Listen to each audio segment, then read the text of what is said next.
Hello എന്നാ ഉണ്ട്? അപ്പോൾ എറണാകുളത്ത് നമ്മുടെ ഫസ്റ്റ് ഡേ ആണ് ആസ് എ ഡ്രൈവർ. അപ്പോൾ ഇന്ന് നമുക്ക് ആദ്യമായിട്ട് കിട്ടിയ വണ്ടി ഹുണ്ടയുടെ ക്രെറ്റയാണ്. വണ്ടിയുടെ ഡീറ്റെയിൽസ് ഒക്കെ ഞാൻ വഴിയേ പറയാവേ.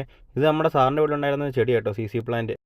നമ്മൾ വണ്ടിയൊക്കെ എടുത്ത് നേരെ കല്ലൂരെത്തിയപ്പം ഈ ചേട്ടൻ ഈ വലിച്ചു വിടുന്ന വിമാനമായിട്ട് നടക്കും കേട്ടോ. സംഭവം രസമുണ്ട്, പക്ഷേ പൊരി വെയിലായിപ്പോയി. അപ്പം നമ്മളവിടെ നിന്ന് നേരെ പോയത് മഹാരാജസിലോട്ട് കേട്ടോ, എറണാകുളത്ത്. ഞാനവിടെ ചെന്ന് കഴിഞ്ഞപ്പോൾ അവിടെ NCCയുടെ പരേഡൊക്കെ നടക്കുന്നുണ്ട്. അപ്പോൾ അതൊക്കെ കണ്ടപ്പോൾ ഞാൻ എൻ്റെ പഴയ NCC കാലം ഒന്ന് ആലോചിച്ചു. ഞാനും പണ്ടത്തെ NCC മറ്റേ സർട്ടിഫിക്കറ്റ് ഹോൾഡറൊക്കെ കേട്ടോ.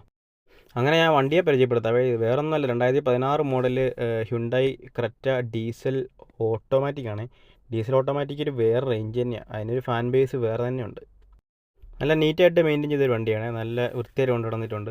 ഈ വണ്ടി ഏകദേശം ഒരു 1,10,000 കിലോമീറ്റർ ഓടി. എന്നാലും വണ്ടി നല്ല പക്ക കേട്ടോ, ഒരു വൈബ്രേഷനോ ഒന്നുമില്ല. നല്ല വണ്ടി, നല്ല സ്മൂത്താണ്, നല്ലതായിട്ട് മെയിൻറ്റെയിൻ ചെയ്ത വണ്ടിയാണ്. ഇനി അത്യാവശ്യം ഈ ഹ്യുണ്ടയുടെ ഒക്കെ പ്രത്യേകത എന്ന് പറഞ്ഞാൽ അത്യാവശ്യം ബേസ് മോഡലാണെങ്കിലും എല്ലാവിധ ഫീച്ചേഴ്സും ഉണ്ടാവും.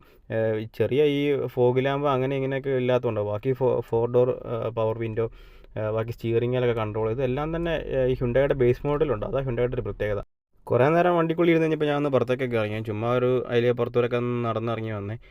നമ്മുടെ ഈ വണ്ടിക്കകത്ത് സാർ ഏതായാലും സൈഡിൽ ചവിട്ടി കയറാനുള്ള സ്റ്റെപ്പ് കൊടുത്തിട്ടുണ്ട്. സംഭവം ഏതായാലും യൂസ്ഫുള്ളാണ്, അത് ഒരു രസമുണ്ട് അത് ചവിട്ടി കയറാനൊക്കെ. അവിടെ ഇഷ്ടംപോലെ NCCക്കാരും SPC എല്ലാ സാധനങ്ങളും ഉണ്ട് കേട്ടോ, അതിൽ നടക്കുന്നൊക്കെ ഉണ്ട്.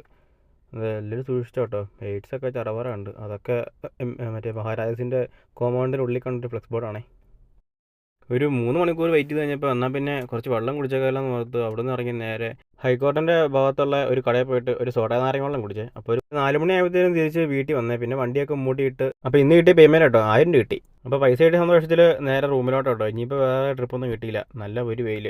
വൈകുന്നേരം 7 മണിയൊക്കെ ആയപ്പോൾ ആര്യാസിൽ പോയിട്ട് ഒരു മസാല ദോശ കഴിച്ചു, അത്രേ ഉള്ളൂ. Okay, bye.